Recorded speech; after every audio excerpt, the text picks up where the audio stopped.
Well, good afternoon, everybody. Welcome to another episode of Unpacking. Today we're sitting down with Pastor Darin, and this weekend we were not actually at church, and I don't have a chance to interview Kayleen for our Unpacking video, but what we do have is an opportunity to hear what Dad had to say while we were gone this weekend. We were at a marriage conference in Dayton, Texas at Dayton Christian Center. And the marriage conference was, it was awesome. I mean, off the chain, just such good speakers, such good wisdom shared. And one of the messages that I personally related to the most was your message that you administered. You were the first speaker up for the marriage conference. So it's always good to be the first because then you have the rest of the time off. And you're the one setting the bar too. Yeah, I didn't set it very high, I don't think. So. Oh, I thought you set it really high. I thought it was a fantastic message. But you ministered something that you had made mention of in the past at our church, and you really based it out of Ephesians 5. Mm-hmm. So I'll let you take it from there.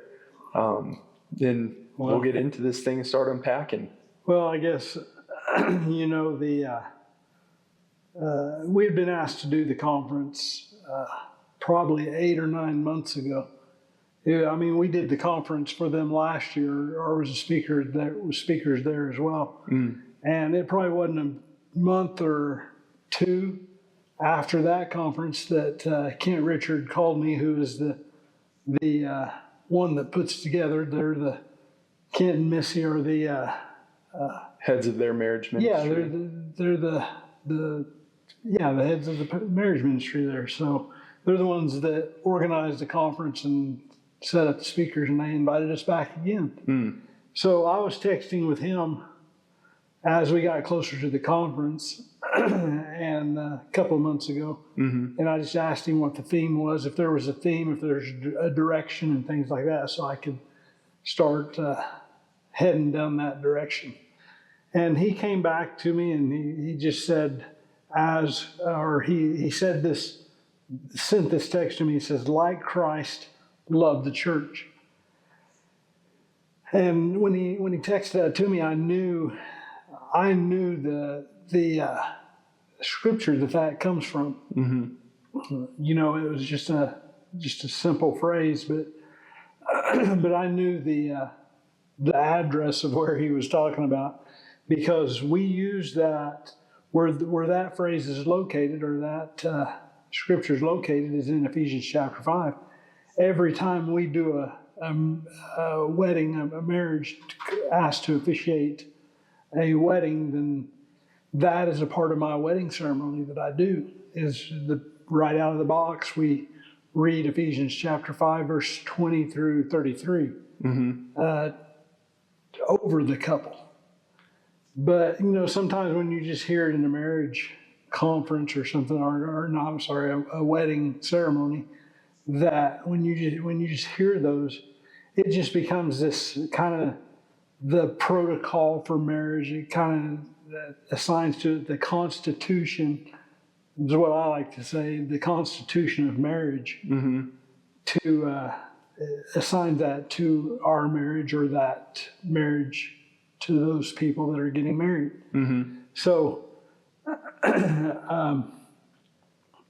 when Kent told me that's kind of where I started drilling in, because there is some good stuff in there, for wives and husbands. There's like 12 verses there, mm-hmm. and out of those 12 verses, women, or the wives, get 3 verses. Yeah. And the one main subject word of those 3 verses is to submit. Mm-hmm. That's a tall order. Yeah. It can sound like a tall order. It's really not. Yeah. When you do things the right way, biblically do things the right way, it's pretty easy, and it's not as difficult as it sounds. I think that culture puts a difficulty on that word submit. Mm-hmm. They think it means being a doormat, laying down, being a doormat, and Yeah. getting walked on and stuff like that, and women shouldn't be treated that way. I agree, they shouldn't be treated that way. But the term submit means to just basically step away from yourself and coincide or come into unity with your husband. And I mean, dear God, you chose him, so why not come into alignment, in order, proper order, that the word says. So 3 words for wives, or 3 verses for wives, with that main subject of being submit. But there are 9 verses for husbands. So the wives get a quarter of that constitution, so to speak, and men get 3/4. Yeah. The one main subject word that is in those 9 is the word love. So that word love, as Christ loved the church. So husbands, love your wives as Christ loves the church. Yeah. And so that's kind of where I fired off and started drilling down into that verse. Yeah. So one of your biggest things that you do when you're building a message is that you like to dive into words. You've taught me how to do that, and that's something that I find really valuable, is to dive into the words of the passage, and not just the ones that are like the buzzwords kind of deal, which is what you did in this. I like that. I like getting into those big words like love and Christ and church and things like that. But outside of those big buzzwords, you have those filler words, for lack of a better term. Yeah, connecting words. Yeah, that maybe you wouldn't look into, or that you wouldn't see as an important part of the scripture until you actually look into them. Yeah, you wouldn't think that they have a definition. Right, you kind of take them at face value. Yeah, they're just kind of connectors and joiners and I guess grammar, which I wasn't very good at in school, they have terms for those, those. I remember when I was a kid, we'd see the Saturday morning cartoons, and we had the Schoolhouse Rock. I don't know if you ever saw them or not. Oh yeah, conjunction junction. What's your function? That's exactly. So conjunction junction. Yeah. So we're taking those words, those joiner words, those conjunction words, and things like that. But when you begin to look at the Hebrew or the Greek, mainly the Greek, you'll find that those conjunctions have meaning behind them that give what the writer, usually the Apostle Paul, what the writer is saying, or explaining it on get a better feel of what he's saying. Yeah. He's not just throwing a phrase out there. He's got specifics behind it. He's got a purpose behind it. Yeah. So one of the words that you looked into, I have it pulled up here, is the word also. And I can't quote exactly where it is in that passage in Ephesians 5. I think you read from verses 20 through 33. Yeah. It's in the later half, isn't it? Well, it's in that very phrase that it's in verse 25, where Kent told me, just as Christ loved the church. Well, actually, that line is just as Christ also loved the church. Because he says, husbands, love your wives, just as also Christ loved the church. So I started digging into the word also. Yeah. And so, yeah. So what'd you find with that word also? So this is, it's the Greek word kai, which is K, spelled K-A-I, in the Greek. And here's the definition. This is the definition I found. Having a copulative and sometimes cumulative force. Mm-hmm. So, being a good Okie, I don't know what copulative means, and I don't know what cumulative means. That and cumulative sounds more like I know what, accumulating things is about. Yeah, my Christian school education, I don't know what those words really mean either. But I never took Greek or anything, but I do have books that help me out. Right. So the word copulative, in that having a copulative, so the word copulative means a word connecting words or clauses, making it easier to interpret. So, and then it says, the definition said, and sometimes a cumulative force. I like the word that it says there, a cumulative force. Mm-hmm. There's force behind it. So the word cumulative means increasing in quality, degree, or force by successive additions. Mm. So this word also is connecting us. He says, husbands, love your wives, just as also Christ loved the church. Mm-hmm. So what he's trying to say is, husbands, loving your wives has behind it the force of Jesus loving the church. The way he loves the church, you have the same force behind it, even more so as you love your wives. Yeah. So, it's one of those things you look how much Jesus loves the church. Yeah. How much did he love the church that he gave himself for the church? Mm-hmm. He died on the cross for the church. Yeah. If he died on the cross for the church also, we should die for our wives. Yeah. We should sacrifice ourselves for our wives. Mm-hmm. So that's where I came from. Yeah. So then the other word that you looked into was the word gave, which that's right after this verse, I think, where it says, and give yourselves for your wives just as Christ gave himself, right? Or is... Yeah, he loved her and gave himself for her. Yeah. So that word gave is more than just giving, it's more than just like, here you go kind of deal. Well, some guys act like that they're a gift to their wife. Yeah. And that's... I think I am. No, I'm kidding. Well, you are, and I am too. We are, God picked us out. He made us for our spouse. Yeah. And we are a gift. But that's really not what this means. Right. This word gave. Jesus is giving himself. He is the greatest gift. But it's how he gives himself that finishes the product, so to speak. Yeah. Finishes what is being said here, that he gave himself for her. Yeah. I love that the Apostle Paul, or it's translated in English, that he calls the church a her. We are the bride of Christ. Yeah. It's hard for men to get their head wrapped around, being a bride. Yeah. But it's not really being feminine at all. It's not about being girly. It's about, there is an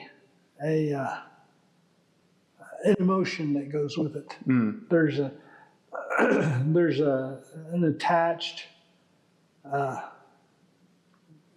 not feminine, but an attached passion that goes with that. Okay. So. So this word gave, one of the definitions to this word gave that you had said was to deliver one to custody, to be put to death, to be given up treacherously, or punishment. And whenever you read that, whenever you gave that definition, you kind of could feel the air in the room get like... So the pucker factor. Yeah, I almost had to tell people to let go of their seats, to relax and to say, okay, this isn't a bad thing. Like the verbiage that's used can be seen as a bad thing, but actually it's a really beautiful thing.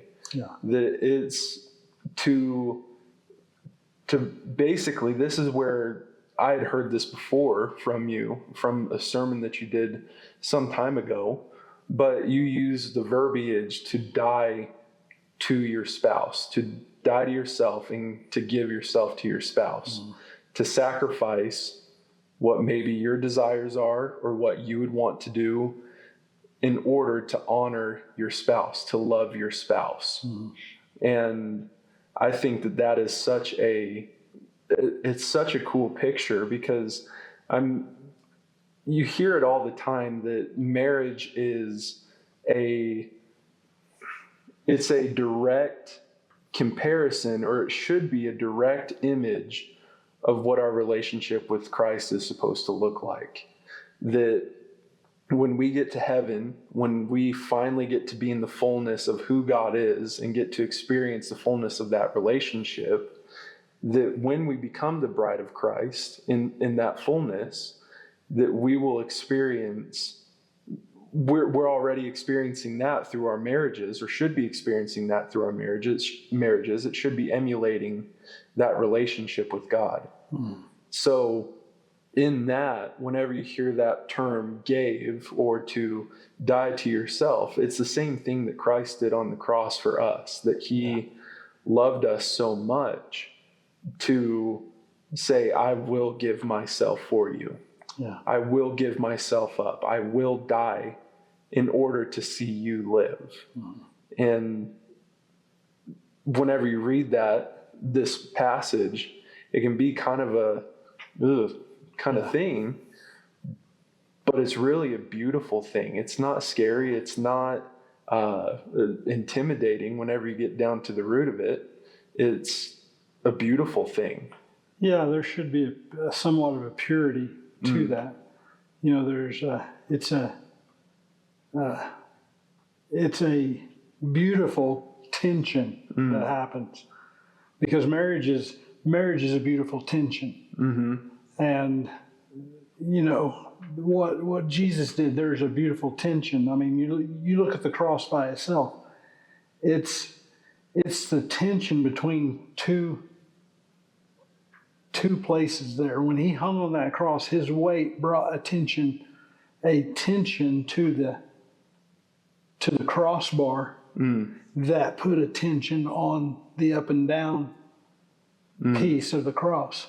Yeah. So our marriages should represent that same thing. It should have a dynamic to it that is like the width, the breadth, the depth, and the height of God that's spoken of in the New Testament. Yeah. So it's like God's in 4 dimensions there. Yeah. And our marriage should be that 4-dimensional, just as Jesus loved the church through the cross. Yeah. So, yeah. Man, that's good. It Wow. is a good message. Yeah, I'll say, I mean, I came away from it, and I felt conviction in it, because I was like, man, there's a lot of things that I could be doing better as a husband, you know, and even if it's like small everyday things, like if my wife wants Chick-fil-A and maybe I don't want Chick-fil-A. Dude, who could not want Chick-fil-A? That's God's chicken. Man, recently I've just not been digging it. But I'll eat it, but it's not my favorite. I'd rather have Dave's Hot Chicken in Fort Collins, and I'll make the drive for it. You got that chicken from hell, right? Exactly. But just those little everyday things, and then that boils down to like the bigger things. Like, man, my buddies may be going to hang out. My buddies may be going golfing. My buddies may be going on a hunting trip. Maybe I want to go on a hunting trip, or maybe I want to go do this or that. But my wife has asked me to stay home and to spend time with her, to be with her. That's a sacrifice. You have to die to yourself. Yeah. And doing things for yourself, that's not a bad thing. It's always good to take time and to be with yourself, to do the things that you love and the things that you enjoy. We're not saying with those verses that you've got to become a doormat. Yeah. You know, it's in the same sense that your wife doesn't have to be a doormat. Yeah. You know, that you're going to go and she gets no time with you. Mm-hmm. And so that's her submission or whatever. There is that, and then there's the fact that you don't have to be a doormat either. Mm-hmm. Our husbands shouldn't either. You know, there's a time to get away with the guys, to go golfing or whatever, but there's also a time you say, I'm not doing this for myself. I'm spending time with my wife. I'm laying down my life. I'm pushing aside what I like to do at this moment to be with her. Would you say that that's another example of that tension that you see? Is you have to find that perfect balance of, you know, finding time for yourself, finding time to be a man, to do man things, to do your passion, but also finding a time to be with your spouse, to spend quality time with them, to love on them, to be with them, to grow together. Yeah. There's that tension. There's that, you have to find that line, that fine line, and find where that balance is. You know, it says, just as Christ loved the church and gave himself for her. You can look at the Garden of Gethsemane when Jesus, you know, after the Last Supper, he got away, he went to the Garden of Gethsemane to pray. And so he went there, and it said, the Bible says 3 times that he was there, and he prayed 3 times. He prayed, and when he prayed, he said, God, if there's any way you can remove this cup, which he was talking about, the cup of death, because he knew what was coming. Right. He's a good Jewish boy. He knew prophecy. He knew that his time was at hand. Yeah. And he said, if there's any way that you could take this away and I don't have to die, do it. Mm-hmm. You know, and that submission that a wife feels, or that a wife should identify with, that submission came out in his, nevertheless, not my will, but your will be done. He submitted his will to the Father. And in that same sense, he was also giving himself to the process of crucifixion at that point. That's one of, you've been saying this recently, the tweetable things and messages, or finding lines that are tweetable, things that people can, easy things that people can stick in their back pocket. Do they still say tweetable for X? I don't know. Twitter anymore? I've never had Twitter or X, so I have no idea what they call it now. The post, or I don't even. What we can call them is Hobby Lobby signs. Okay. Things that you can see on a There's one right there. Yeah, all of them in here in Mom's dining room. But that's one of your things that you said, is to give yourself to the process, knowing what's coming. That even I mean, whenever I got married, I knew that I'm not single anymore. I don't have the ability to just go and play golf if I want to. I don't have the ability to just go meet up with my buddies if I want to. The truth of that is you do. Right. But you've given yourself to the process of marriage, and to Lacey, to where those things are not just something you get to do. That's not a privilege anymore. Yeah. So it's now something that we have to come together on as a couple, as one flesh, in agreement on, and say, hey, hon, can I go play golf? Or she says, hey, can I go get my nails done and hang out with my mom, or go to dinner with friends, or whatever? And we come together as one flesh, and we decide upon that. And I think that from the point of this word gave, and it meaning to basically crucify yourself, it means to die to, and you know, you read that definition.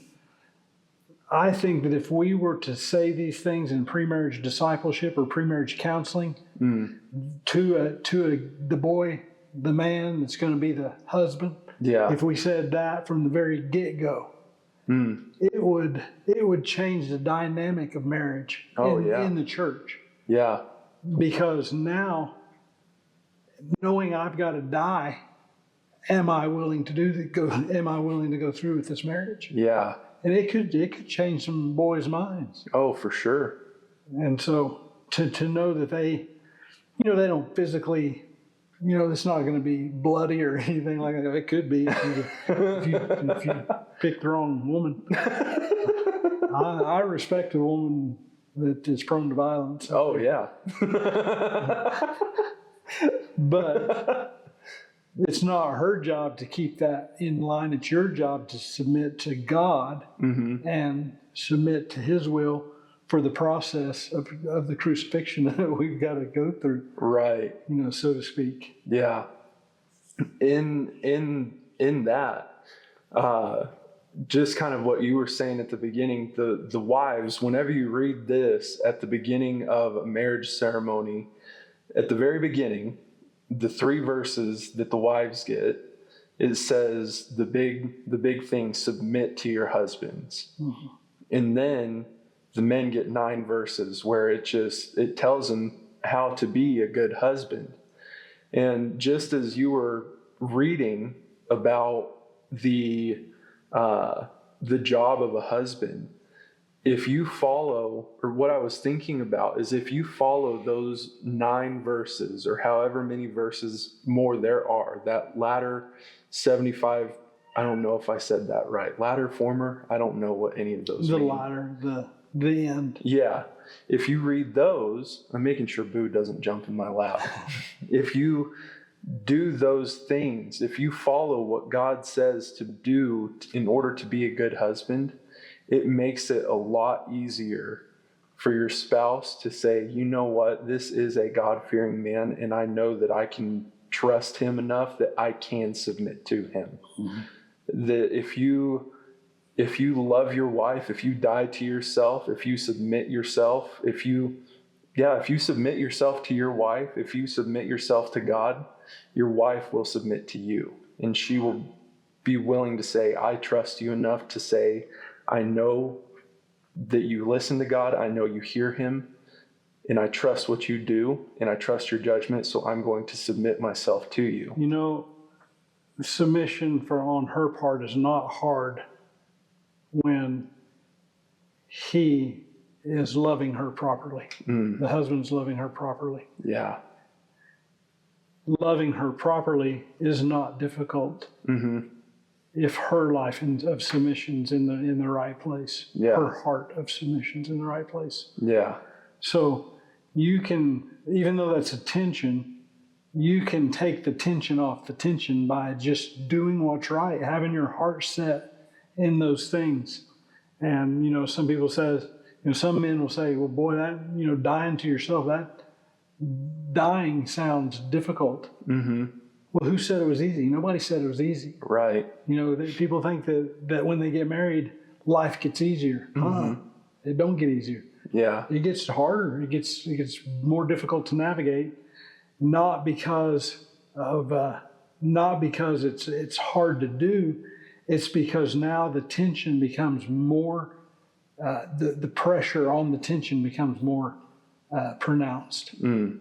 And when that becomes more pronounced, that's where we've got to take a step back as husbands and say, all right, am I giving myself to my wife? Not just as a gift that I think she deserves, not just an Amazon package that's being delivered, but am I allowing I'm going to go back to that definition. Yeah. That condemnation, that punished, scourged, tormented, put to death. That when we submit ourselves as men to that place, as Jesus gave to the crucifixion, it'll relieve some of that tension. Yeah. So anyway, man, yeah, that's good. Just as you were saying that, I'm thinking it's a cycle that you go through. I can't remember what it was called. It was called something whenever I was in school, like if you blink, then blank, and if you blink, then blank kind of deal. It's a cycle. So if you die to yourself, or as a husband, if you die to your wife, she will submit to you. Wives, if you submit to your husband will die for you. Mm-hmm. So, I mean, it's a cycle that continuously goes. If you submit to your husband, he'll die for you. And if you die for your wife, she'll submit to you. And it just is a constant over and over again of that process. So, man, your message this weekend for the marriage conference was so good. I was just hoping it would be a thing that set the momentum. Yeah. For the conference. Yeah. And your mom followed up, and man, you need to get her on here to do what she did. It was just a good, because we did it Friday night. Me and her spoke Friday night, and then the other couple spoke on Saturday morning. Yeah. And in that, mine started out, and your mom's just ended the night so well and set Sarah and Josh Barnett up. Oh man, yeah. And they then, it's like they were the anchor person on the baton team. Yeah. On the track team and passing the baton, and they just moved on with it. Yeah. It was, well, that was the thing that I was thinking about, is that what you and mom ministered set up the weekend so that it could be that baton pass off, Yeah. I mean, Josh and Sarah, their messages, it was like you and mom put the gift wrapping on the box and they came behind you and put the bow on top of it. I mean, it was just perfectly, everything just lined up perfectly. I think y'all bounced off each other so well. I think I was more like the Scotch tape and mom was the wrapping. Hey. And then they were the ribbon and bow. Hey man, you need Scotch tape to wrap a gift. You need it. It's the start of a good wrapped present. Exactly. Huh. Man, it was so good. And when those messages come out, I'm going to talk to Jack and ask when those are going to be available. Maybe it's something that I can share links to on Facebook, or even possibly post them on YouTube. Maybe there's like a conjunction. There it is, conjunction junction. There's a conjoined Facebook post that we can do, or something like that, where I can share something, or Jack can share it with me, and I can send it out to Facebook land, because that whole conference was just so good. I walked away from it with just this new, it was a new encouragement to Lacey and I's marriage. And I'm excited to see what God's going to do through it. And whenever we get it out to you guys, I'm excited to see what God's going to do in y'all's marriages. So, but man, great message. Thanks, on Friday. So good. Appreciate it. Of course.